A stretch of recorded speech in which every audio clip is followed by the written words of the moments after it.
¿Por qué la Virgen María nos conoce como Dios nos conoce? ¿Por qué los santos nos conocen como Dios nos conoce?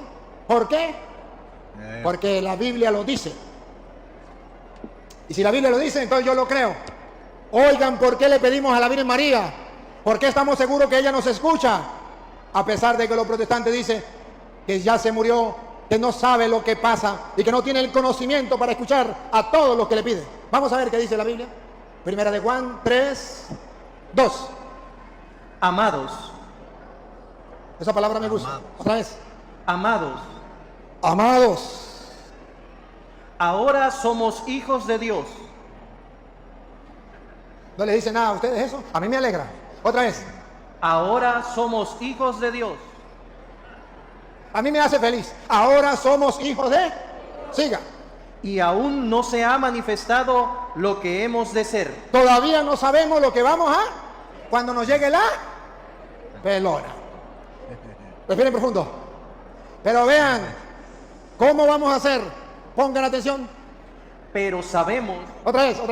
Que lo escuchen los protestantes. Pero sabemos. Otra vez, que lo escuchen los protestantes. Los católicos. Pero sabemos. Los católicos sabemos lo que no saben los protestantes. ¿Qué es lo que sabemos los católicos que los protestantes no saben?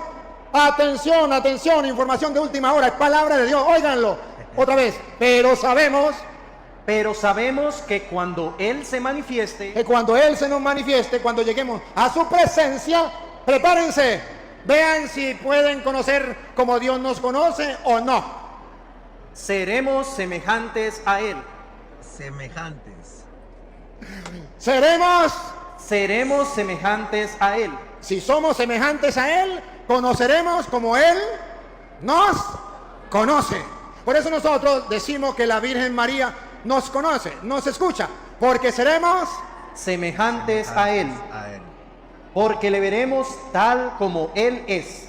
Seremos semejantes a Él porque le veremos tal como Él es. Entonces nosotros, queridos hermanos, tenemos la certeza firme que María y los santos nos conocen como Dios nos conoce, porque al llegar a la presencia de Él, según dice Juan, seremos semejantes a Él porque lo veremos tal como Él es. Y dice Pablo, nuestro conocimiento es parcial, pero cuando llegue lo perfecto, entonces podremos conocer como Él nos conoce a nosotros.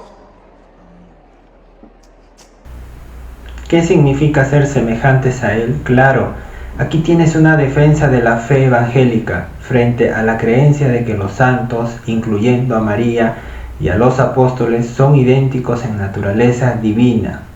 Esto es rotundamente falso. Según el verso citado por Luis Toro, amados, ahora somos hijos de Dios y aún no se ha manifestado lo que hemos de ser. Pero sabemos que cuando Él se manifieste, seremos semejantes a Él porque le veremos tal como Él es. Primera de Juan capítulo 3 verso 2.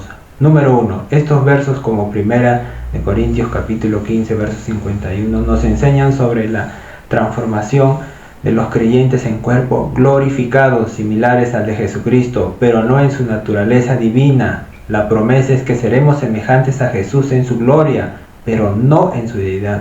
No se menciona en ningún pasaje que los santos comparten la naturaleza divina de Dios. Número 2. Distinción entre la humanidad y la divinidad. Jesucristo es único en su naturaleza divina. La fe evangélica enseña que Jesús es plenamente Dios y plenamente humano, pero los santos, incluyendo a María y los apóstoles, son humanos redimidos por la gracia de Dios. No comparten la divinidad de Cristo, o mejor dicho, no son dioses semejantes a Cristo, ni mucho menos son omniscientes. Número 3. Hay un solo mediador. La Biblia enseña que Jesucristo es nuestro único mediador entre Dios y los hombres. Esto lo encontramos en 1 de Timoteo capítulo 2 verso 5. No hay base bíblica para invocar a los santos como intercesores, ya que solo Jesucristo tiene ese papel, porque Él es Dios. 4. Limitaciones humanas. Aunque los santos, incluyendo a María y a los apóstoles, fueron fieles siervos de Dios, eran humanos, sujetos a limitaciones y pecado. No tienen la omnisciencia ni la omnipotencia de Dios. por lo que no pueden saber todo ni responder a todas las oraciones, como Dios sí lo hace. 5. Ciertamente nuestro Señor Jesucristo nos enseñó orar al Padre en su nombre. Veamos, y todo lo que pidieres al Padre en mi nombre, lo haré, para que el Padre sea glorificado en el Hijo. Esto está en San Juan capítulo 14, verso 13. Ahora, en resumen, mientras que los creyentes esperan ser transformados para ser semejantes a Jesucristo en su gloria, esto no implica que los santos compartan la naturaleza divina de Dios, ni que puedan ser invocados como intercesores. La fe evangélica se basa en la enseñanza bíblica de que solo Jesucristo es nuestro único mediador